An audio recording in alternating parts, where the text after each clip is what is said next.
शुभ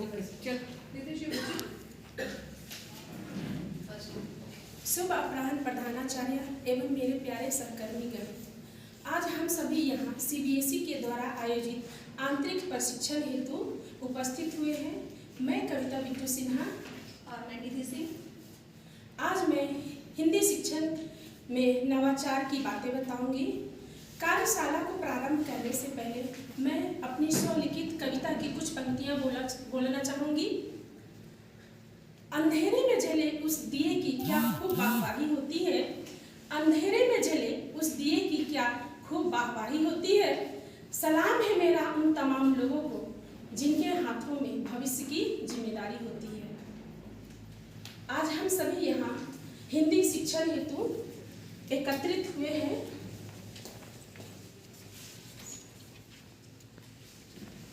चूंकि हम लोग आज यहाँ हिंदी भाषा शिक्षण की कार्यशाला हेतु उपस्थित हुए हैं, इसीलिए वातावरण को हिंदी में बनाने हेतु आप सभी के सामने हिंदी की महत्ता बताते हुए प्रसून सर की लिखित एक छोटी सी कविता प्रस्तुत करना चाहती हूँ।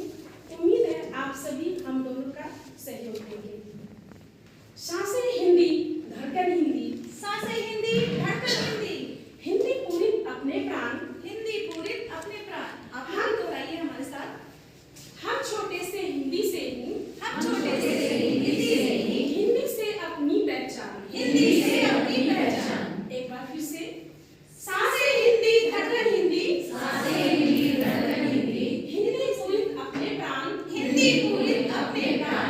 हम छोटे से हिंदी से ही, हम छोटे से हिंदी से ही, हिंदी से अपनी पहचान, हिंदी से अपनी पहचान। हिंदी में वातावरण को हम आगे बढ़ाते हुए हम लोग हिंदी शिक्षक के कर्तव्यों के बारे में आप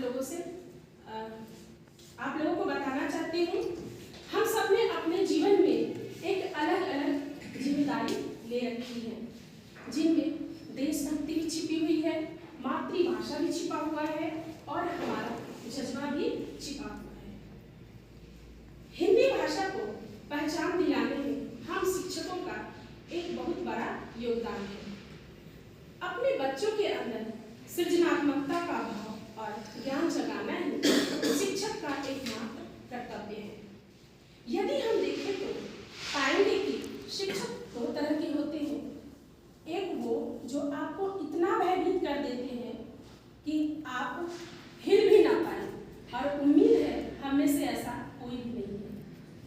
दूसरा शिक्षक ये होते हैं जो बच्चों के पीठ में थोड़ा सा एक स्पर्श दे देते हैं और बच्चा खिलसा उठता है, कुछ करने का हिम्मत जो है वो जुटा लेता है, उसमें एक नया रुचि उत्पन्न हो जाता है, एक लगन उत्पन्न हो जाता है कि वो कुछ नया करे, कुछ नया सीखे। और हम सभी हिंदी शिक्षक की यह जिम्मेदारी है कि हम इस जिम्मेदारी को बखूबी निभाएं। हम सब टीचर्स की यह जिम्मेदारी है कि हम जिस भी विषय की जिम्मेदारी अपने हाथ में लेते हैं, उस विषय में बच्चे के दिल में उसके प्रति इतनी लगन पैदा कर देते हैं, इतनी रुचि पैदा कर देते हैं, इतना उत्साह जगा देते हैं कि बच्चा उसमें स्वयं डूब सा जाता है। और जब भी बच्चा उस दुनिया में आता है तो कुछ नया करने की सोचता है। और हम सब शिक्षकों का यह परम कर्तव्य है कि भाषा की शिक्षा देते हुए हम अपनी जिम्मेदारियों को हमेशा ध्यान में रखें। ये हमारा बहुत बड़ा सौभाग्य है कि हम हिंदी भाषा के शिक्षक हैं, क्योंकि भाषा की शिक्षा देते समय बच्चों को वो सारी चीज़ें बताते हैं जो हमारे समाज में व्याप्त है। हम बच्चों को हिंदी शिक्षण के साथ साथ उनमें एक संस्कार का बीज रोपते हैं और उन्हें भविष्य में आगे कुछ भी नया हासिल करने के लिए प्रेरित करते हैं। तो ये हमें बहुत अच्छा अवसर मिला है कि हम अपनी जिम्मेदारियों को बखूबी निभाएं और नित नए नए प्रयोग करके हम उसे एक अच्छा यानी एक बेहतर इंसान बनाएं। तो हिंदी शिक्षण को जब हम पढ़ाते हैं तो सुंदर लिखावट की ओर तो जरूर हम ध्यान देंगे। जब हम बच्चों को पढ़ाते हैं तो पढ़ाने के साथ साथ सबसे पहले प्राथमिक स्तर स्तर पे हम क्या कहते हैं कि उसका लिखावट कैसा हो, तो सुंदर हो, और हम लोग इसके तरफ ध्यान देते हैं। लेकिन बच्चा जो है, जो हम शब्दों के द्वारा उसे बताते हैं तो वो भूल जाता है, क्योंकि बच्चों का ये आदत सी होती है कि जो हम कहते हैं उसे वह तुरंत भूल जाता है। लेकिन अगर हम इसी बात को कुछ नया तरीके से, कुछ गा के अगर उसे हम बताते हैं, वो तुरंत समझ जाता है। और बच्चों को प्रायः गीत बहुत पसंद आता है, और छोटे बच्चे गीत को जल्दी ही याद भी कर लेते हैं। तो इस तरह से बच्चों को हम सुंदर लिखावट, यानी जो ऊपर की शिरोलेखा होती है, उसको हम सुधारने हेतु ये नया गीत के माध्यम से हम उन्हें प्रेरित कर सकते हैं। किसकी कॉपी पर उतरे हैं चंदा और सितारे? क्या है? किसकी कॉपी पर उतरे हैं चंदा और सितारे? इसको हम गा भी सकते हैं। टॉप लाइन एकदम सीधी हो, अक्षर मोती जैसे, लेख लगेगा बोलो इनके बिन सुंदर सा कैसे। टॉप लाइन एकदम सीधी हो, अक्षर मोती जैसे, लेख लगेगा बोलो इनके बिन सुंदर सा कैसे। यह रेखा होती है बगरी छटा निराली जिसकी, जरा देख कर अब बतलाए कॉपी सुंदर किसकी। जरा देख कर अब बतलाए कॉपी सुंदर किसकी। खूब गौर से देखे किसके वर्ण बने हैं प्यारे। खूब गौर से देखे किसके वर्ण बने हैं प्यारे। किसकी कॉपी पर उतरे हैं चंदा और सितारे। किसके कॉपी पर उतरे हैं चंदा और सितारे। बीच बीच में शब्दों के हो एक बराबर अंतर। बीच बीच में शब्दों के हो एक बराबर अंतर।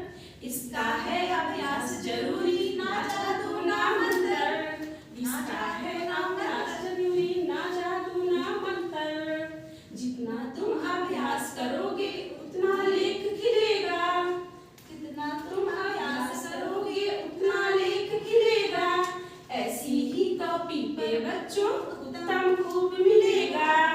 ऐसी ही कॉपी पे बच्चों उत्तम खूब मिलेगा। उत्तम यानी गुड मिलेगा, वेरी गुड मिलेगा, स्टार मिलेगा। तो ये था हम छोटे बच्चों को किस तरह से हिंदी में जो शिरोरेखा सिखाते हैं उसको सिखाने के लिए। तो बच्चे तो गाने के माध्यम से बहुत अच्छे से सीख पाएंगे ना। प्रायः छोटे बच्चे ऐसा ही करते हैं कि वो जो हम शब्द बोलते हैं उसे वो भूल जाते हैं, लेकिन गाने को वो कभी नहीं भूलते हैं। तो अगर हम हर विषय में, हिंदी ही क्यों, अगर किसी भी विषय में अगर हम प्राथमिक स्तर पे बच्चों को अगर हम सिखाते हैं तो बच्चा बहुत ही जल्दी सीख जाता है और उसमें उसको रुचि भी आने लगता है।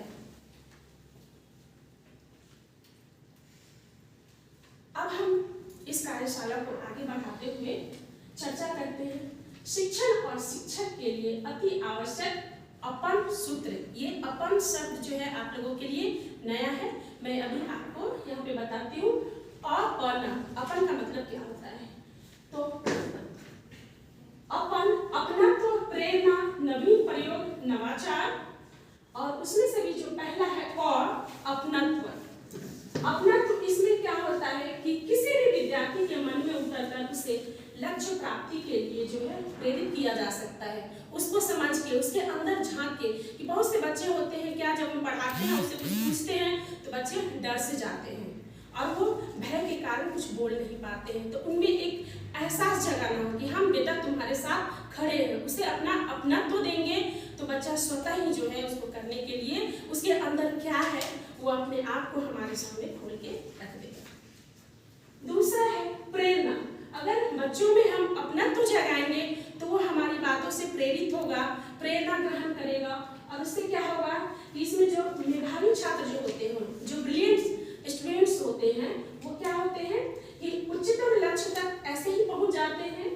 लेकिन औसत व कम अधिगम वाले जो विद्यार्थी होते हैं वह भी क्या होते हैं, अपनी क्षमता से अधिक जो है अपनी लक्ष्य प्राप्ति तक जो है वो पहुंच सकता है, यानी हम उसको पहुंचा सकते हैं। तीसरा है नवीन प्रयोग, नवाचार। इसमें क्या होता है कि नवाचार शिक्षण जो होता है वो अधिगम की हर बाधा को जो है दूर करने के लिए रामबाण सिद्ध होता है। इसके जरिए हम नवीन प्रयोग भी एक गीत गाए, एक नयापन लाए, उसके जरिए जो है बच्चों में हमेशा ही क्या है अध्ययन के प्रति जो है उसको हम रुचि उत्पन्न कर सकते हैं, उसके अंदर में उसमें जो समस्याएं हैं उसको हम दूर कर सकते हैं, उसके बाधाओं को हम दूर कर सकते हैं। और जब हम हिंदी शिक्षण की बात करते हैं तो बिना क्रियाकलाप का तो हम लोग कुछ अभी के जैसे सीबीएसई का जो भी मतलब ये फॉर्मूला है उसमें बिना क्रियाकलाप का तो हम कुछ भी नहीं कराते, चाहे कोई भी सब्जेक्ट क्यों ना हो। और हिंदी में तो खासकर अभी जो नवीन हिंदी शिक्षण आया उसमें भाषा के महत्व को उजागर किया गया है। तो उसमें क्या है, ये हम लोग कुछ भी नया जब हम लोग सीखते हैं या नया कुछ करते हैं या चाहते हैं तो अचानक से हमारे सामने कुछ नया आता है, तो क्या कहते हैं, आई सी, ओ आई सी, आई कैन सी।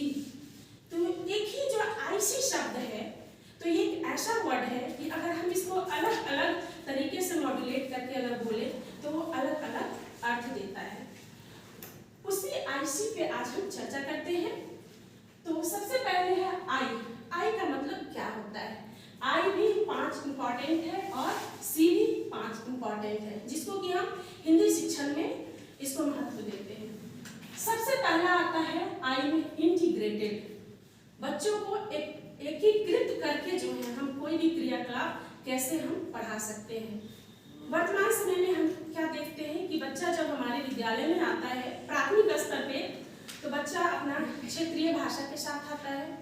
और भारत एक ऐसा देश है जिसमें कि हर क्षेत्र का एक अपना क्षेत्रीय बोली है और बच्चा जो है उसी क्षेत्रीय बोली के आधार पे विद्यालय में आता है और वही उसका पूंजी होता है।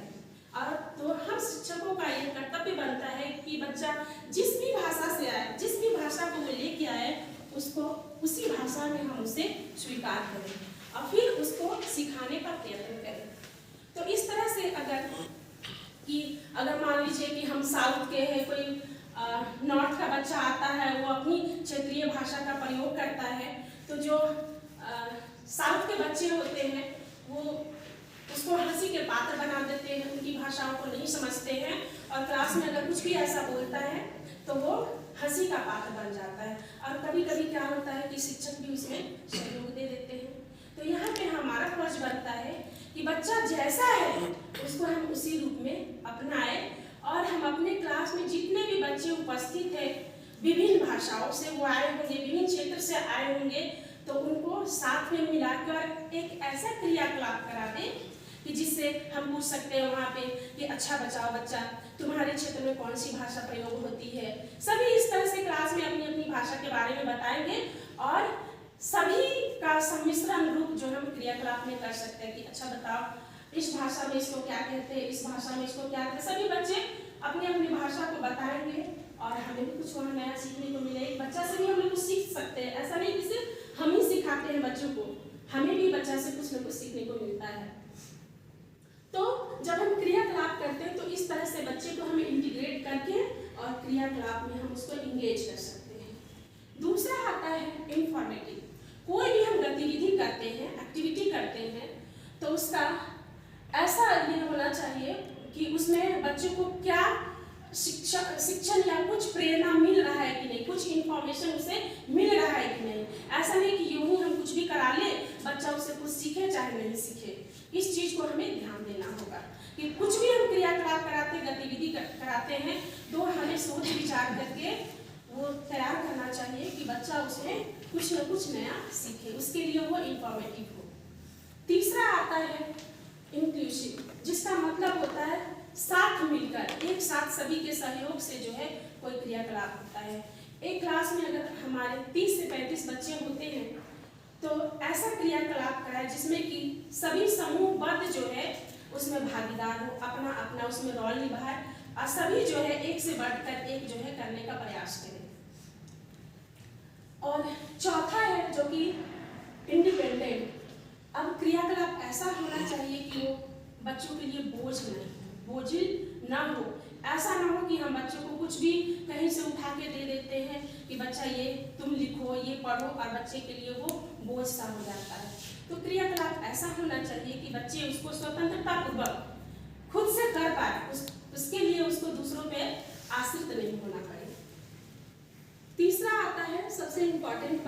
आई क्या है, इंटरेस्टिंग। तो गतिविधि जब हम करवाते हैं तो वो बच्चे के लिए क्या रोचक होना चाहिए। जब बच्चों को उसमें रुचि उत्पन्न होगा तभी वो उसमें भागीदार होगा, तभी उसको वो अच्छे से कर पाएगा। तो इसके लिए इसमें कोई भी क्रियाकलाप का इंटरेस्टिंग होना बहुत जरूरी है। तो ये तो रही आई की बात। अब हम बात करते हैं सी पे। सी का सबसे पहला वर्ड होता है कोलैबोरेशन।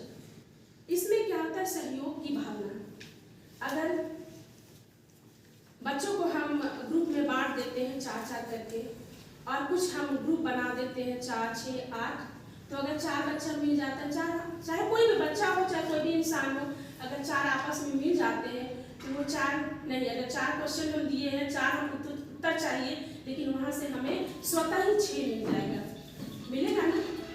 अगर सहयोग की भावना बच्चों में उत्पन्न करेंगे तो बच्चा स्वतः ही उसे करने के लिए लालायित होगा, प्रेरित होगा, और सहयोग की भावना से जो है वो उसमें इंगेज होगा, और सभी एक दूसरे से जो है कुछ न कुछ सीखने के लिए आगे बढ़ेगा और वो निष्कर्ष तक पहुंचेगा।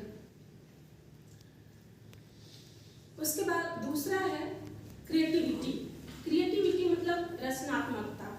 जब हम कोई क्रियाकलाप करते हैं तो उसमें ऐसा होना चाहिए वो गतिविधि कि बच्चा उसमें खुद से रचनात्मकता लाए, कुछ नया करे, लिखे, खुद से कुछ वो लिखने के लिए प्रेरित हो, रचना कर पाए। उसके बाद आता है क्रिटिकल थिंकिंग, जिससे क्या होता है कि बच्चा जो है तार्किक सोच, ऐसा नहीं कि हम जैसे क्या होता है कि शिक्षक लोग क्या कि चलो आज क्लास में गए और हम क्या कहते हैं कि चलो बच्चा, मतलब जो सदियों से चली आ रही प्रथा है कि चलो कविता सुना दो, चलो 4 पंक्तियाँ लिख दो, चलो इस चित्र पे एक अनुच्छेद लिख दो। तो बच्चा क्या होता है कि 4-6 लेसन पढ़ने के बाद उसे वो पता हो जाता है कि टीचर अब क्या कहेंगे, यही तो कराएंगे। और बच्चे क्या, जैसे ही हम कहते हैं कि चलो कोई क्रियाकलाप करते हैं तो बच्चे क्या होते हैं, उनके चेहरे पे जो क्या वो एक मायूसी छा जाती है कि क्या है, नया तो कुछ होना नहीं है, जो होगा वही होगा। लेकिन अगर हम वहाँ पे कहेंगे कि चलो बच्चों आज हम कुछ नया करते हैं, चलो बच्चों आज हम इस चैप्टर के साथ कुछ नया खेल खेलते हैं, तो देखिएगा बच्चा कितना मतलब दुगना उत्साह से उसका चेहरा जो पूरा मायूस हो चुका था वो पूरा अचानक से खिल जाएगा, ऐसा कि तुरंत अभी अभी जो है हॉर्लिक्स वाली 2 ग्लास वो दूध पी लिया, इस तरह से उसके चेहरे पे भाव आ जाएगा। और उस तरह से जो है बच्चा, हर कोई जो है, क्योंकि वह भी हमसे उम्मीद रखता है कि हमें कुछ ना कुछ नया सीखने को मिलेगा, हर पाठ से हम उसे कुछ नया सिखा पाएंगे। लेकिन अगर हम नहीं करते हैं तो बच्चा क्या होता है, धीरे धीरे जो उसके लिए वातावरण बोझ सा हो उठता है। उसके बाद है कम्युनिकेशन। इसमें क्या होता है कि बच्चा जो है जो कुछ भी सीखता है या लिखता है वो अपनी भाषा को, अपनी बातों को जो है दूसरों तक कैसे पहुंचाता है। तो ये भी रचनात्मकता, जो सृजनात्मकता होती है, जो लेखन कौशल होता है, तो इसके आधार पे क्या है बच्चा लिखता है, यानी अपनी मन में जो भावनाएं उठती है उसको लिखित रूप देता है और अपनी बातों को जो है वो दूसरे तक पहुंचाता है। और जब हम ऐसा करते हैं तो क्यूरेशन, निष्कर्षता जो है, हमें जो चीज़ चाहिए निष्कर्ष हमें मिल ही जाता है कि बच्चा इतना कुछ जो भी टॉपिक वो किया है, सीखा है। तो क्योंकि जब भी हम कुछ क्रियाकलाप कराते हैं या चैप्टर पढ़ाते हैं तो हम आशा करते हैं कि हमें उसका निष्कर्ष मिले, और इतना कराने पे जो है हम उम्मीद करते हैं कि बच्चा जो है हमें अपनी मंजिल तक वो ले जाएगा। हमें जो उम्मीद है बच्चों से, उत्तर का अपेक्षा रहता है, वो हमें वो जरूर देगा। तो इस तरह से है हमारा हिंदी क्रियाकलाप या हिंदी शिक्षण। लेकिन जब भी हम हिंदी शिक्षण कराते हैं, चाहे क्रियाकलाप करते हैं, तो उसको हम 4 चरण में बांटते हैं। उसके 4 चरण है अच्छी अनु, एक नया शब्द है, हम इसको शॉर्ट कर दिए हैं अच्छी अनु। और से अनुभव, ची से चिंतन, और से अनुप्रयोग, और नी से निष्कर्ष।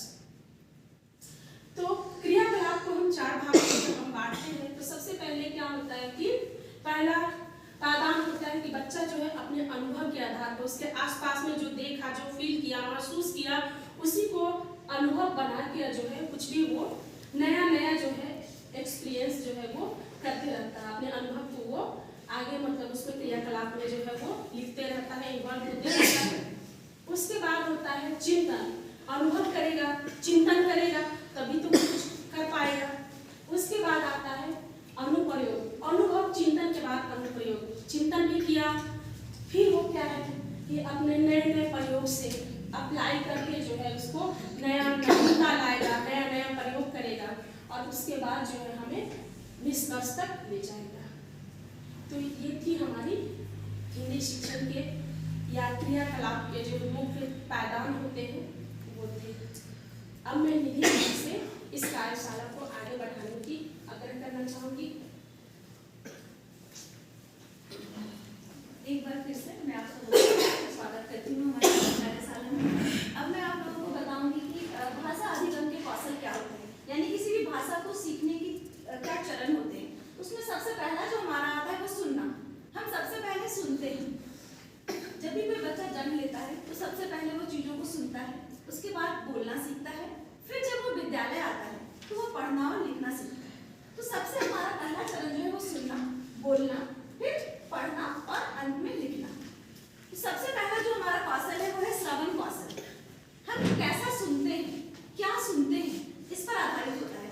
हम जितने अच्छे तरीके से चीज़ों को बोलते हैं बच्चा वैसा ही सुनता है। तो हमारा उच्चारण भी शुद्ध होना चाहिए। हम जैसे शुद्ध उच्चारित करेंगे तो बच्चा भी वैसा ही शुद्ध सुनेगा और वैसा ही बोलने की प्रक्रिया करेगा, क्योंकि बच्चा की प्रवृत्ति होती है बच्चे की कि वो नकल करता है। हम जैसा बोलते हैं, जैसा करते हैं, बच्चा वैसा ही करता है। तो उसके अंदर जब बच्चा सुनने की क्षमता को ग्रहण कर लेता है तो उसके अंदर बोलने की क्षमता आ जाती है और फिर वो चीज़ों को बोलना प्रारंभ कर देता है।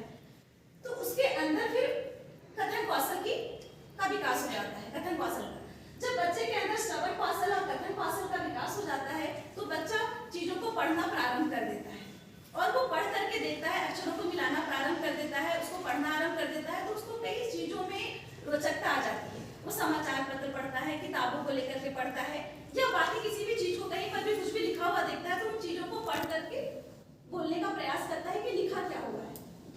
जब बच्चे के अंदर ये तीनों कौशल का विकास हो जाता है तो बच्चा लेखन कौशल की ओर अग्रसर हो जाता है और उसके अंदर ये जिज्ञासा आ जाती है कि मैंने सुन लिया, मैं बोलने जानता हूँ, मैं पढ़ना चाहता हूँ, तो अब मैं लिख करके देखूँ कि ये शब्द लिखा था कैसे है। तो फिर उसके अंदर लेखन कौशल का। नमस्कार दोस्तों, शॉर्ट टाइम स्टडी में आपका स्वागत है। हमारा टॉपिक है भाषा कौशलों का विकास, यानी भाषा कौशल यानी सुनना, बोलना, पढ़ना और लिखना, LSRW, इसका विकास, इसके बारे में हम पढ़ेंगे। तो पहले ये देख लीजिए दोस्तों, सुनना, बोलना, पढ़ना, लिखना। इसमें बोलना और लिखना यानी मौखिक और लिखित, जो ये दोनों ही उत्पादक कौशल कहलाते हैं। क्वेश्चन आ सकते हैं कि उत्पादक कौशल कौन कौन से हैं, तो बोलना और लिखना यानी मौखिक या लिखित, ये हमारे उत्पादक कौशल है। भाषा शिक्षण की स्वाभाविक विधि LSRW की स्वाभाविक विधि से कि बच्चा जब जन्म लेता है तो जन्म लेने के बाद वो पहले सुनता है, सुन के फिर बोलना सीखता है, बोलने के बाद स्कूल में जाने के बाद वो पहले पढ़ना सीखता है, फिर लिखना सीखता है। तो ये भाषा शिक्षण की स्वाभाविक वृद्धि होती है। SK देशपांडे ने भाषा कौशलों के बारे में क्या कहा है, तो देखते हैं क्या परिभाषा दी है SK देशपांडे जी ने। कि भाषा शिक्षण का संबंध केवल ज्ञान प्रदान करना या सूचनाएं प्रदान करना मात्र नहीं, बल्कि भाषा सीखने वाले को इन चारों विविध कौशलों में दक्ष बनाना। ये चार कौशल कौन कौन से हमारे? सुनना, बोलना, पढ़ना और लिखना। पहला हम देखते हैं श्रवण कौशल को। श्रवण का अर्थ सुनकर भाव अधिगम या भावग्रहण करना होता है। भाषा व्यवहार में जनरली क्या होता है, 45% तो हम सुनने का कार्य करते हैं, 30% बोलने का और 25% पढ़ना और लिखने का कार्य होता है। तो ये ध्यान रखिएगा कि परसेंटेज कितना कितना, तो हम सबसे ज्यादा यानी सुनना 45% करना है, यानी सबसे ज्यादा मौन हम ज्यादा रहता है। श्रवण के प्रकार, श्रवण के कौन कौन से प्रकार है? अवधानात्मक, रसात्मक और विश्लेषणात्मक। नाम से ही पता पड़ रहा है, अवधान यानी ध्यान, तो ध्यान पूर्वक सुनकर मुख्य तत्व विचारों को ग्रहण करना। रसात्मक कि उच्च स्वराघात या उपयुक्त गति भाव भंगिमा के साथ सुनाई गया जो श्रवण होता है रसात्मक होता है। विश्लेषणात्मक श्रवण यानी विश्लेषण यानी श्रुत सामग्री के विचारों भाव आदि पर तुलनात्मक विचार। ये हमारे श्रवण के प्रकार। हम पहला कौशल पढ़ रहे हैं श्रवण कौशल, इसमें हमने श्रवण के प्रकार पढ़े। अब देखते हैं श्रवण कौशल के विकास के अवसर। तो विकास के अवसर क्या है? एक तो है इसका कक्षा शिक्षण के दौरान। तो कक्षा शिक्षण के दौरान कैसे? कविता, कहानी के माध्यम या कथन को विभिन्न मनोभावों में व्यक्त करके, प्रश्नोत्तर के थ्रू, मतलब क्लास में अगर शिक्षक बच्चे से बोले कि कविता या कहानी या कोई कहीं वाक्य सुनाओ, तो इस प्रकार वह कक्षा शिक्षण के दौरान वो श्रवण कौशल का विकास कर सकता है बच्चों में। सह शैक्षणिक क्रियाओं के दौरान, यानी वाद विवाद प्रतियोगिता, कहानी, आशु भाषण, समाचार वाचन आदि के थ्रू।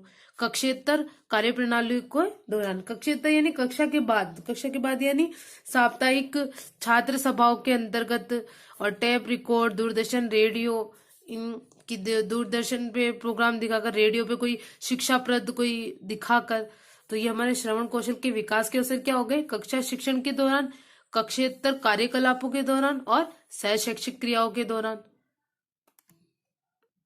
अब हमारा दूसरा कौशल है कथन कौशल या मौखिक अभिव्यक्ति कौशल, भाषण कौशल। इसका स्वरूप ध्वन्यात्मक होता है, यानी मेनली इसमें ध्वनि मेन होती है। वार्तालाप, व्याख्यान, प्रवचन, आदेश आदि इसी के रूप होते हैं। अब इसकी विशेषता है कि कथन जो कौशल होता है हमारा, इसकी क्या क्या विशेषता है? तो उच्चारण की शुद्धता, स्वाभाविकता व स्पष्टता, यानी उनमें बनावटीपन नहीं होना चाहिए। विचार क्रमबद्धता, विचार भली प्रकार दूसरों तक पहुंचना चाहिए। सशक्तता, यानी गहरा प्रभाव डालना चाहिए। प्रवाह, अभिव्यक्ति में भाषा व भावों का प्रवाह। अवसरानुकूलता, यानी औपचारिक, अनौपचारिक, हर्ष, शोक, आदेश आदि पर जो अव्यक्त रूप जो अलग अलग होता है वो अवसर के अनुकूल हो गया। तो ये हमारे कथन कौशल की विशेषताएं हो गई। अब हम देखते हैं जो हमारा कथन या मौखिक जो है उसके रूप कौन कौन से। तो मौखिक अभिव्यक्ति के रूप देखते हैं कि अनौपचारिक व औपचारिक होता है। अनौपचारिक यानी जो औपचारिक तो शिक्षाप्रद में होता है कि शिक्षा के अंतर्गत जो स्कूल में होता है औपचारिक हो गया। अनौपचारिक घर, परिवार, खेल कूद आदि स्थानों पर जो बातचीत होती है वो अनौपचारिक होती है वो, और स्कूल के हमारे औपचारिक होती है। तो स्कूल के अंतर्गत ये औपचारिक में दो आ गई, साहित्यिक और व्यवहारिक। साहित्यिक के अंतर्गत वर्णन, कहानी, संवाद यानी दो या दो से अधिक लोग जब बातचीत करते हैं तो वो हमारा संवाद है। नाटक कंप्लीट नाटक एकांकी, यानी जो एक ही पार्ट में खत्म हो जाता है, जो नाटक जिसका एक ही एपिसोड होता है वो एकांकी। कविता, पाठ, भाषण, वाद विवाद, ये हमारे अब पूछा जा सकता है तो वाद विवाद किसके अंतर्गत है? औपचारिक अनौपचारिक है, तो वाद विवाद हमारे क्या हो गया? औपचारिक हो गया। अब व्यवहारिक, तो व्यवहारिक के अंतर्गत स्वागत, परिचय, संवेदना प्रकटीकरण, इसके टाइम जो भी बोला जाता है, जैसे संवेदना प्रकटीकरण के अंतर्गत दुख में शोकपूर्ण घटना पर सहानुभूति प्रकट करी जाती है। तो ये हमारा क्या हो गया? संवेदना प्रकटीकरण हो गया। इस प्रकार हमने देखे मौखिक अभिव्यक्ति के रूप। अब देखते हैं कि मौखिक अभिव्यक्ति संबंधी त्रुटियां कौन कौन सी है। तो अधिक व न्यून गति या गलत उच्चारण की, जल्दी जल्दी पढ़ना या धीरे पढ़ना, प्रवाह व ओजस्वता की कमी, फिर है आरोह अवरोह की अनिश्चितता, यानी वाणी के उतार चढ़ाव में निश्चितता ना होना, और हमारा लास्ट है मनोवैज्ञानिक दोष, यानी भ्रम, भय, क्रोध आदि के कारण वो ढंग से उसकी मौखिक रूप से उसकी अभिव्यक्ति नहीं कर पा रहा है, तो ये मनोवैज्ञानिक दोष। तो ये हमारे क्या हो गए? मौखिक अभिव्यक्ति संबंधी त्रुटियां। अभी देखते हैं त्रुटियों के निवारण के उपाय कौन कौन से हैं। तो उच्चारण अवयवों की जांच और शैक्षिक निर्देशन में सहायक कार्यक्रम, बच्चों को निर्देश देके उनका मोटिवेशन करके और सहायक कार्यक्रम के द्वारा सुनियोजित शैक्षिक क्रियाकलापों का विद्यालय स्तरीय आयोजन, जैसे प्रार्थना स्थल, विद्यालय सभाएं आदि में बच्चों को समाचार के लिए बोलना या ऐसा करके बच्चे के अंदर ऐसे विकसित करना कि उसकी त्रुटियां खत्म होए, बच्चे को मोटिवेशन मिले और बच्चा अभ्यास के द्वारा त्रुटियां अपनी खत्म कर दे। और शैक्षिक प्रौद्योगिकी यानी मानक, ग्रामोफोन, रिकॉर्ड, फ्लो चार्ट आदि उपचारात्मक शिक्षण द्वारा। तो ये हमारे हो गए त्रुटियों के निवारण के उपाय। अब हम देखते हैं पठन कौशल, जो तीसरा हमारा है। ये बहुत ही वेरी वेरी इंपॉर्टेंट है पठन कौशल। तो पठन कौशल या वाचन कौशल, तो पाठक लिखी या छपी हुई शब्दावली का उच्चारण करने के साथ साथ उसका अर्थ ग्रहण करता है, अर्थात उसका पूर्ण आशय समझ लेना है, यही हमारे क्या है? पठन कौशल कहलाता है। यानी पठन या वाचन के अंतर्गत क्या हो गया कि वो पढ़ रहा है तो पढ़ने के साथ साथ उसका अर्थ भी वो क्या कर रहा है? ग्रहण कर रहा है। अब हम देखते हैं कि निम्न प्राथमिक कक्षा यानी फर्स्ट और सेकंड क्लास में पढ़ने के यांत्रिक पक्ष पर उच्चारण, वाचन, उसकी मौखिक अभिव्यक्ति आदि पर बल दिया जाता है और 21 रूप में कंप्लीट किया जाता है। सहस्वर वाचन के माध्यम से उसका विकास होता है। जबकि कक्षा तीसरी, चौथी, पांचवी इसमें देखें तो सहस्वर पठन कौशल के साथ साथ पठन योग्यता यानी एक ये पठन कौशल, अभी पठन योग्यता बोल रहा है, तो पठन योग्यता क्या हो गई कि अर्थ ग्रहण, पठित वस्तु में आए तथ्यों, भावों और विचारों का ग्रहण, यानी कि उसके विचार के स्तर कौन कौन से, कि वो सूचनात्मक है, सृजनात्मक है, व्याख्यात्मक है, इस पर ध्यान रहता है। और ये किसके द्वारा, मौन पाठन द्वारा इसका विकास होता है। तो इस प्रकार हमने इसका देखा कि पठन कौशल के अंतर्गत जो इसका यांत्रिक पक्ष कौन सा हो गया और इसका ज्ञानात्मक या इसका जो विचारक के स्तर कौन कौन से हो गए, ये हमने देखा। अब देखते हैं पठन प्रक्रिया के सोपान। पठन प्रक्रिया के सोपान के अंतर्गत क्या है कि पठन जो प्रक्रिया होती है वो इसके अंतर्गत क्या क्या मेनली आते हैं। तो प्रक्रिया किस प्रकार होती है, प्रत्याभिज्ञान। प्रत्याभिज्ञान यानी पठन का यांत्रिक पक्ष। इसमें अभी हमने देखा था कि यांत्रिक पक्ष क्या था कि उच्चारण, वाचन और मौखिक अभिव्यक्ति ये थी। अगर हम उसके ज्ञानात्मक पक्ष पर बोले जाए तो अगर हम विचारों के स्तर की बात करे जाए तो स्तर क्या हो जाएंगे, पठन के स्तर सूचनात्मक, सृजनात्मक, व्याख्यात्मक, ये हमारे विचारों के स्तर है, ये हमारे पठन के स्तर है। और हम अभी यहाँ पे सिर्फ इसके यांत्रिक पक्ष की बात कर रहे हैं, यानी प्रत्याभिज्ञान के अंतर्गत इसका उच्चारण, वाचन, मौखिक अभिव्यक्ति आदि आ गई। फिर है हमारा अर्थग्रहण, यानी जो आलोचनात्मक, सृजनात्मक, तथ्यात्मक निरूपण हो रहा है। जो हमारे पढ़ने के जो स्तर थे, हमने विचार के जो स्तर देखे थे, ये हमारे किस में आ गए, अर्थग्रहण में आ गए। यानी यांत्रिक पक्ष में प्रत्याभिज्ञान के अंतर्गत आ गया और अर्थग्रहण के अंतर्गत हमारे विचार के जो स्तर हो रहे थे वो आ गए। अब देखते हैं मूल्यांकन तथा प्रतिक्रिया। तो उच्च कोटि का अर्थ ग्रहण तभी होता है जब उसमें मूल्यांकन और प्रतिक्रिया हो। और अनुप्रयोग यानी रचना को पढ़कर विचार, व्यवहार, कौशल आदि जीवन मूल्यों में जो उसका विकास होता है उसको अनुप्रयोग यानी उपयोग ले रहा है। यानी पठन प्रक्रिया के सोपान क्या हो गए कि पहले उसका प्रत्याभिज्ञान, फिर उसका अर्थ ग्रहण करना, फिर उसका मूल्यांकन और प्रतिक्रिया, और फिर उसको उपयोग में लेना। अब है हमारा पठन के स्तर। इंपॉर्टेंट है ये कि पढ़ने के स्तर कौन कौन से हो गए, सूचनात्मक, व्याख्यात्मक व आलोचनात्मक हो गया, सृजनात्मक हो गया। तो सूचनात्मक में क्या होता है, तथ्य, भाव, विचारों की जानकारी। और व्याख्यात्मक व आलोचनात्मक के अंतर्गत क्या होता है, तथ्यों, भावों, विचारों की व्याख्या द्वारा उनकी शुद्धता व विश्वसनीयता को आंकता है। व्याख्या और आलोचना में कि जो है कि अगर कोई पढ़ के देखता है कि तथ्यों, भावों को आदि की व्याख्या करके क्यों देखता है कि ये कि इसमें सही हुआ, नहीं है, गलत है, उसकी जो व्याख्या करता है ये हो गया हमारा। फिर है सृजनात्मकता, यानी पठित सामग्री के अध्ययन मनन से उसमें रचनात्मक अभिव्यक्ति की क्षमता विकसित होती है। यानी पढ़ने के 3 स्तर हो गए कि सूचना प्रदान कर रहा है, या व्याख्यात्मक और आलोचनात्मक और सृजनात्मक हो गया। अब हमारा अंतिम क्वेश्चन देखते हैं, लेखन कौशल। तो इसके अंतर्गत लेखन कौशल जिस प्रक्रिया में पूर्ण होता है उसमें पहला चरण देखते हैं कि भाषा की ध्वनियों को लिपिबद्ध करके उनको शुद्ध, सुपाठ्य व सुंदर रूप में प्रस्तुत करने की कुशलता।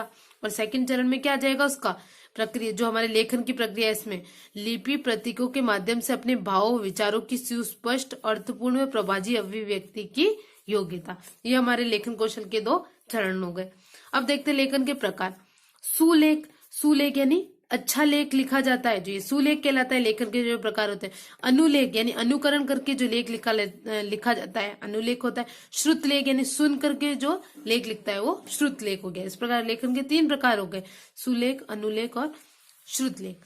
अब देखते हैं लेखन की विधियां। तो लेखन की विधियां कौन कौन सी, रूपरेखा या रूप अनुसरण विधि। जैसे डैश डैश डैश ऐसे करके ये बना रहती है रूपरेखा और बच्चा इस पे करता है, तो ये इसके द्वारा बच्चा सीखता है। लेखन की पहली विधि रूपरेखा या रूप अनुसरण होगी, किस रूप का अनुसरण करते हुए कर रहा है।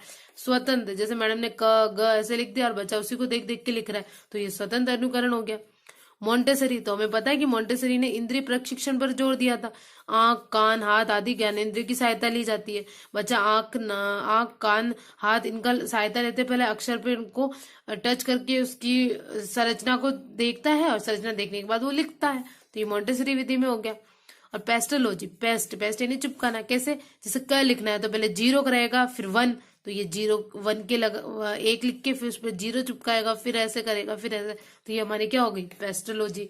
फिर है जैकटॉट विधि। जैकटॉट विधि को ऐसे याद रख सकते हैं जैसे जैक नाम का कोई लड़का है, वो संशोधन करता है खुद का, यानी जैकटॉट विधि के अंदर बालक स्वयं संशोधन करता है, ऐसे करके फिर वो लिखता है। तो इस प्रकार लेखन की विधि हमने देखी, रूपरेखा या रूप अनुसरण विधि, स्वतंत्र अनुसरण, मोंटेसरी, पेस्टोलॉजी और जैकटॉट विधि, ये हमारे लेखन की विधियां हो गई। अब हम देखते हैं लेखन कौशल के तत्व।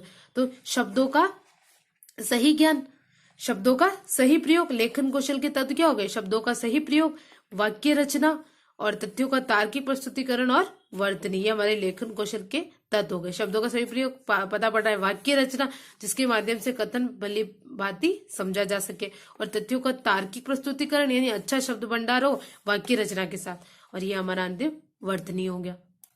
अब हमारे देखते हैं लेखन दोष के कारण क्या क्या है। तो लेखन सिखाने में उचित विधियों का ना अपनाना, अपरिपक्व अवस्था में लेखन कि बच्चे के जो उत्साही माता पिता होते हैं तो कम उम्र के बच्चे को ही स्कूल में भेज देते हैं, फिर बच्चा वो लिखाते हैं और लिखना सीखता है, तो अपरिपक्व अवस्था में जो लेखन हो गया।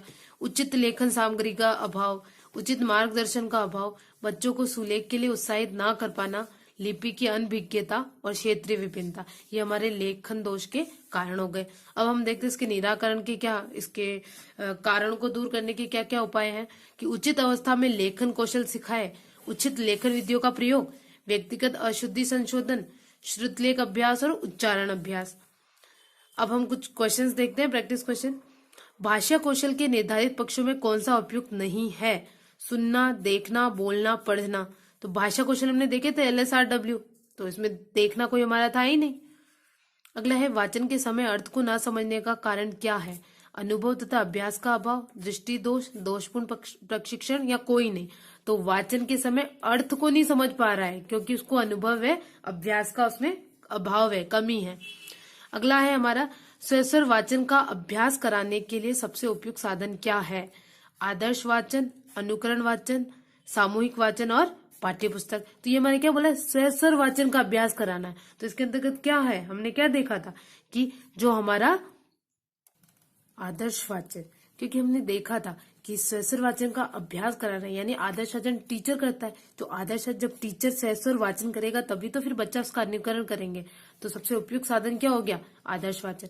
फिर है हमारा साइलेंट रीडिंग किसकी रचना है? तो साई ब्राई, तो हमारे कौन, ब्राइन। मौखिक कार्य का रिकॉर्ड रखने में सहायक होता है। लिखित कार्य, अभ्यास, गृह कार्य कोई नहीं। तो मौखिक कार्य के क्या बोले, रिकॉर्ड रखना है, तो रिकॉर्ड तो लिख के ही रखा जाता है, यानी लिखित कार्य। संवाद पाठ के शिक्षण में विद्यार्थी के लिए सबसे अधिक प्रभावकारी है।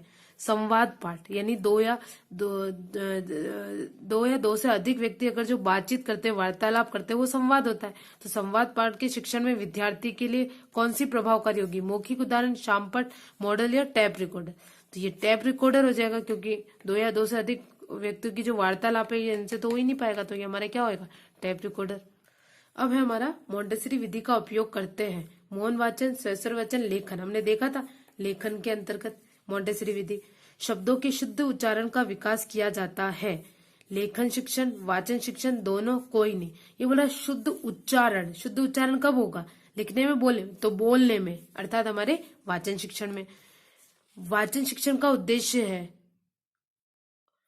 तो पढ़ने के क्वेश्चन, बोलने के क्वेश्चन दोनों ही सभी। तो वाचन क्वेश्चन के हमने देखा था कि पढ़ता है और पढ़ के उसको बोलता है और साथ में ज्ञान भी ग्रहण करता है, तो यानी हमारे क्या हो गया, दोनों ही। अध्यापक अभ्यास हेतु थोड़े से समय के लिए छोटे से समूह को चुनता है और इस अवधि में किसी एक ही कौशल का उससे अभ्यास कराया जाता है। ये कौन सी अध्यापन प्रणाली है? तो ये सूक्ष्म अध्यापन प्रणाली है जिसमें एक एक कौशल का अध्यापक के अभ्यास के लिए एक एक कौशल का उसे अभ्यास कराया जाता है। हिंदी लेखन के मुख्य पक्ष है सुलेख, पाठ्यवस्तु, भाषा संबंधी सभी। तो हिंदी लेखन के मुख्य पक्ष के अंतर्गत हमारे सुलेख भी आ गए, पाठ्यवस्तु, भाषा संबंधी सब हमारे ये आ गए। हम देख लेते हैं लास्ट में एक भाषा शिक्षण के उपागम, जो वेरी वेरी इंपॉर्टेंट है, इसे भी आप ध्यान से देखिएगा कि भाषा शिक्षण के उपागम के अंतर्गत कि उपागम क्या, भाषा शिक्षण के क्या उपागम, कि भाषिक तत्वों, ध्वनि, शब्द और वाक्यों के प्रयोगात्मक व क्रियात्मक शिक्षण, यही हमारा भाषा शिक्षण का उपागम है। अब भाषा शिक्षण के मतलब हुआ ये हमारा कि प्रयोगात्मक व इसका क्रियात्मक शिक्षण, यही है हमारा भाषा शिक्षण। अब इसके उपागम जो देखते हैं कि कौन कौन से उपागम या तरीकों से ये कराया जाता है, तो पाठ संसर्ग उपागम और रचना शिक्षण उपागम। पाठ संसर्ग उपागम नाम से ही पता पड़ रहा है कि भाषिक तत्वों के ज्ञान और प्रयोग की क्रियात्मक शिक्षा प्राप्त होती है, यानी इसमें सिद्धांतों और नियमों से परे प्रत्यक्ष उदाहरण द्वारा पाठ संसर्ग, पाठ के साथ साथ प्रत्यक्ष उदाहरण द्वारा सिखाया जाता है। और रचना शिक्षण उपागम के अंतर्गत दो आता है कि मौखिक और लिखित रचना।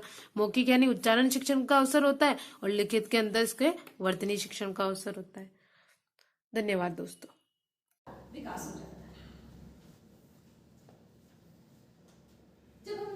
कौशल के अंदर ये कौशल, चारों कौशल का विकास कर देते हैं। तो हमारे शिक्षा का उद्देश्य ही होता है बच्चों के अंदर इन चारों तरह के कौशलों का विकास करना। और प्राथमिक कक्षाओं में सबसे पहले जब हम सिखाते हैं बच्चों को कोई भी कौशल, कोई भी भाषा, तो किसी भी भाषा का आधार होता है व्याकरण। बिना व्याकरण के भाषा का शुद्धिकरण नहीं हो सकता। और प्राथमिक कक्षाओं में सबसे पहले हम बच्चे को सिखाते हैं संज्ञा। संज्ञा बच्चे के लिए नया शब्द होता है, वह आज से पहले कभी नहीं जानता है कि संज्ञा शब्द होता क्या है। तो बच्चे को जब हम कहते हैं संज्ञा, तो बच्चा हमसे पूछता है कि संज्ञा होता क्या है। तो हम उसे बताते हैं कि व्यक्तियों के नाम, वस्तुओं के नाम, स्थानों के नाम, भावों के नाम, ये संज्ञाएं होती हैं। लेकिन केवल बताने से या लिखाने से बच्चा उसको लंबे समय तक याद नहीं रख पाता है। तो इस संज्ञा को समझाने के लिए हम एक गीत है यहाँ पर, जिसके माध्यम से हम बच्चे को अच्छे से संज्ञा की पहचान करा सकते हैं। चुटकी में संज्ञा पहचाने, बस नामों को संज्ञा माने, हो विशेष घर कोई नाम, वह व्यक्तिवाचक श्रीमान। तो अगर हम बताते हैं बच्चों को कि जो विशेष नाम होते हैं वो व्यक्तिवाचक होते हैं, तो बच्चों के दिमाग में ये बात आ जाएगी कि जितने भी विशेष नाम वाले शब्द होते हैं वो व्यक्तिवाचक संज्ञा होते हैं। एक सचिन और एक है लारा, एक है चंदा, एक ध्रुव तारा, एक हिमालय, एक है दिल्ली, अब न उड़े संज्ञा पर खिल्ली। तो इसके माध्यम से बच्चा जान जाएगा कि चाहे वो किसी व्यक्ति का नाम हो, स्थान का नाम हो, वस्तु का नाम हो, वो सारा हमारा व्यक्तिवाचक संज्ञा होता है। एक व्यक्तिवाचक की शान, बच्चों इसका तुम रखना ध्यान, खूब बसा ले मन में इसको, बहुत सही है यह पहचान। जाति लिए हैं शब्द वही होते, जिनके रूप कई, गमला गमले, पत्ता पत्ते, कथा कथाएं, बस्ता बस्ते, सेब संतरा या अंजीर, हलवा या फिर यम्मी खीर, खेल फूल फल लता बटम, नाम जाति वाचक है संज्ञा। इस तरह से हम बच्चों को बता सकते हैं कि जितनी भी जातियां होती हैं, चाहे वो हम गमला कहें, पत्ता कहें, कथा कहें, या जितने भी वचन वाले, जिनके भी वचन बदल जाते हैं, वैसे सारे शब्द जो है हमारे वो जातिवाचक में आते हैं। तो बच्चा इन चीजों को आसानी से याद कर सकता है। भ्रम न रखना मन में कुछ भी, इन्हें जातिवाचक ही माने, अगर मन में भय हो, डर हो, आश्चर्य जब हो किसी बात पर, तब जो माने मन में शब्द बने, उसे भाववाचक ही माने। तो बच्चा समझ जाएगा कि हमारे मन में डर का भाव आए, खुशी का भाव आए, आश्चर्य का भाव आए, या किसी भी तरह का भाव आए, वो सारी चीजें भाववाचक संज्ञाएं होती हैं। तो इस तरह से हम बच्चों को संज्ञा की पहचान आसानी से करा सकते हैं। अब हम लोग एक वीडियो के माध्यम से देखेंगे कि कैसे हम संज्ञा की पहचान कराते हैं।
आसानी से पहचान कर लेता है कि ऐसी सारी चीजें जो है वो व्यक्तिवाचक संज्ञा की होती है। इसके बाद अगर हम उसको कुछ समूहों की चित्र दिखाते हैं, चाहे वो फल की तस्वीर हो या लोगों की भीड़ की तस्वीर हो, तो या समूह की तस्वीर हो, तो बच्चा ये समझ जाता है कि ये सारी तस्वीरें जो है वो जातिवाचक संज्ञा के अंतर्गत आती हैं।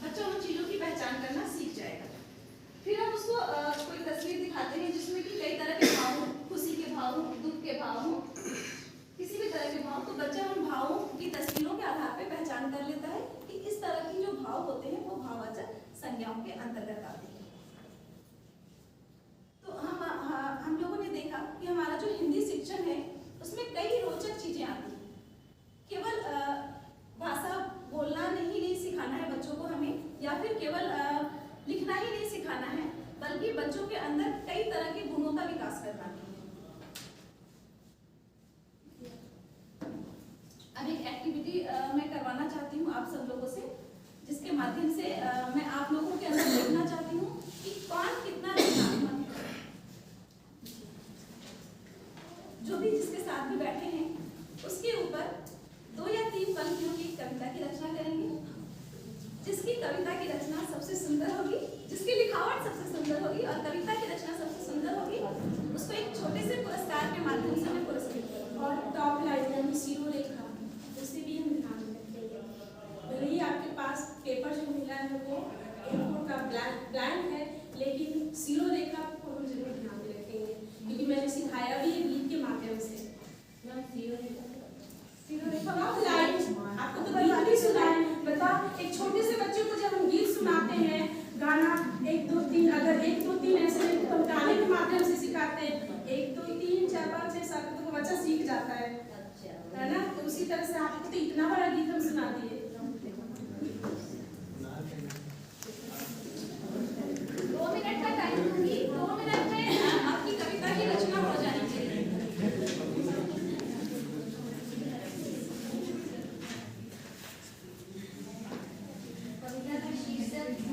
आप अपने हिसाब से ले सकते हैं पार्टी के ऊपर। हाँ, किसी के ऊपर भी कविता की रचना आप कर सकते हैं। जिसकी लेखनी सबसे सुंदर होगी, जिसकी कविता सबसे अच्छी होगी, उसको एक छोटे से पुरस्कार से पुरस्कृत किया जाएगा।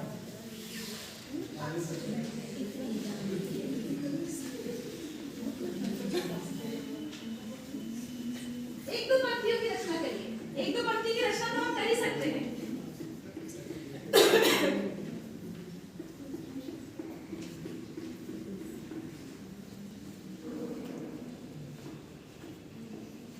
भले ही विभिन्न विषयों के विशेषज्ञ हैं, लेकिन सबके अंदर एक हिंदी शिक्षण तो जरूरी है। हिंदी ऐसी भाषा है जिससे हम दूर नहीं भाग सकते, ये हमारी मातृभाषा है।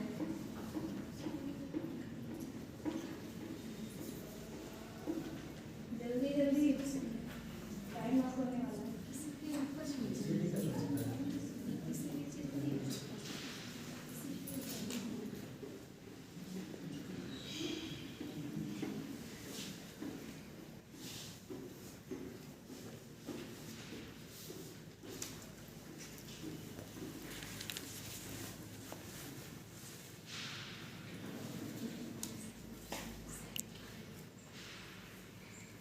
कविता मैम पेपर ले लीजिए। दूरी मिनट का समय दिया था ना आप लोगों को।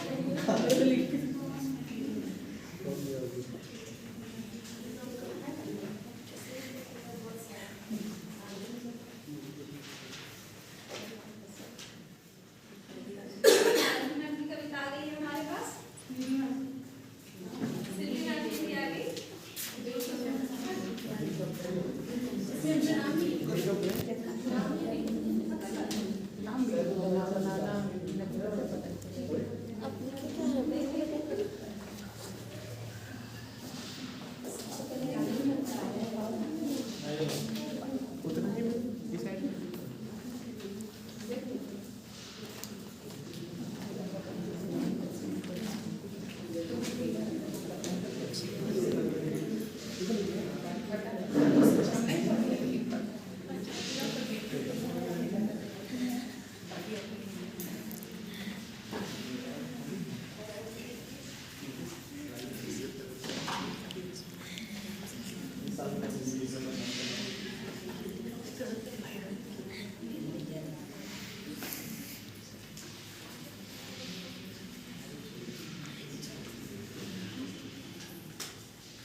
लिखावट के साथ शिरोरेखा का पालन करते हुए सुंदर लिखावट भी है, शिरोरेखा भी है और वो कविता भी अच्छी है, संगीत से भरा हुआ है।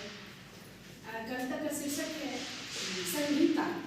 संगीत से बनी संगीता, हर छंद में, हर बोल में, ज्ञान में, विज्ञान में, विज्ञान की ज्ञान करते हुए छा गई आप बच्चों के दिलो दिमाग में।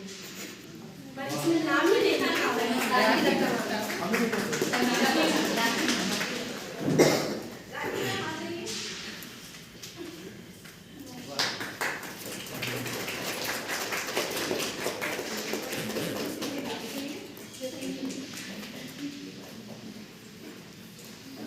एक दूसरी कविता का चयन किया हमने, वो इस तरह से है।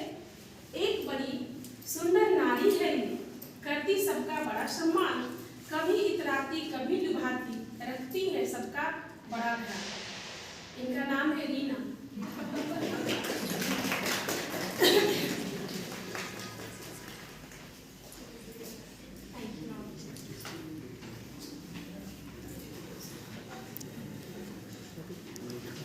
एक और तीसरी कविता है हमारे हाथ में। मेरे बगल की खाली कुर्सी, मेरे बगल की खाली कुर्सी, जिसे देखकर मन की बजी घटी, इस प्रिय कुर्सी के विषय में जो मन में जगा रही एक दहशत।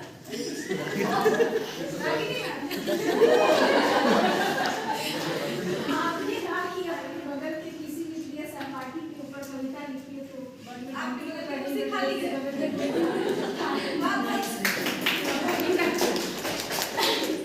हम अपने तीनों चयनित प्रतिभागियों के लिए एक बार जोरदार ताली।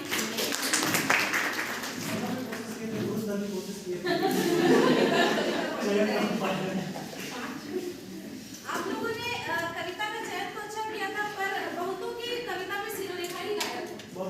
शिरोरेखा का प्रयोग भी नहीं किया आप लोगों ने। तो सब तरफ से जो शुद्ध होगा, परिष्कृत होगा, वही रचना सर्वश्रेष्ठ मानी जाएगी।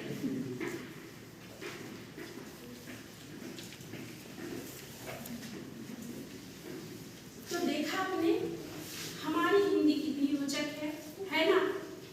है कि नहीं है? बहुत रोचक। यहाँ बैठे विभिन्न विषयों के विशेषज्ञ सभी को हिंदी में बोलते हैं, एकदम सही है। क्या ये सच है ना? बिल्कुल सही है। तो अब हम हिंदी शिक्षण कार्यशाला का अंतिम रूप देते हैं, तो इसको क्यों हम खाली छोड़ें, इसे भी हम गीत से सजाते हैं। आप सभी को इसमें हम दोनों का सहयोग अवश्य देंगे। सरस सरल मनोहारी है, अपनी हिंदी प्यारी है। सरस सरल मनोहारी है, अपनी हिंदी प्यारी है। मीठे शब्दों वाली है, मीठे शब्दों वाली है। यह फूलों की डाली है, भारत की पहचान है ये। हिंदी हिंदुस्तान है ये, भारत की पहचान है ये। हिंदी हिंदुस्तान है ये, अद्भुत शान हमारी है ये, अद्भुत शान हमारी है। अपनी हिंदी प्यारी है, अपनी हिंदी प्यारी है। अक्षर रस के छींटे हैं, शब्द शहद से मीठे हैं।